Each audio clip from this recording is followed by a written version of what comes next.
நம்ம மேக்கரையில இருக்கக்கூடிய இந்த டீ கடையோட சிறப்பு என்னன்னா இதுதான் தமிழ்நாட்டோட கடைசி டீ கடைங்க. அட ஆமாங்க, தென்காசியில இருந்து 12 கிலோமீட்டர் தொலைவுல தமிழ்நாடு கேரளா பார்டர்ல அமைஞ்சிருக்கிற ஒரு அழகான மலை கிராமம் தான் மேக்கரை.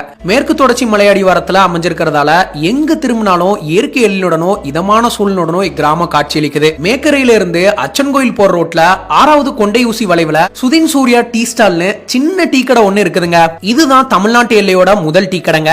அதே மாதிரி கேரளா நோக்கி போறவங்களுக்கு தமிழ்நாட்டோட கடைசி டீ கடைங்கிற பெயரையும் இந்த கடை பெற்றிருக்குது. இங்க இருந்து ஹில்ஸ் ரோட் ஸ்டார்ட் ஆகிறதுனால இந்த கடையை கிராஸ் பண்ணி போயிட்டோம்னா அடுத்து 15 கிலோமீட்டர் தாண்டி கேரளாவுல போய் தான் டீ குடிக்க முடியும். இதனாலதான் இந்த வழியா போகக்கூடிய பயணிகள் இங்க வண்டியை நிறுத்தி டீ குடிச்சிட்டு ரிலாக்ஸா போறாங்க. மலைப்பாதையில டிராவல் பண்ணி டயர்டா வர்றவங்களுக்கு களைப்பை நீக்கி புத்துணர்ச்சி ஊட்டும் ஸ்பாட்டா இந்த டீ கடை அமைஞ்சிருக்கு. மேக்கரையை சேர்ந்த சுரேஷ் மற்றும் அவரது மனைவி 2 பேரும் சேர்ந்துதான் சுமார் 12 வருஷமா இந்த டீ கடையை நடத்திட்டு வர்றாங்க.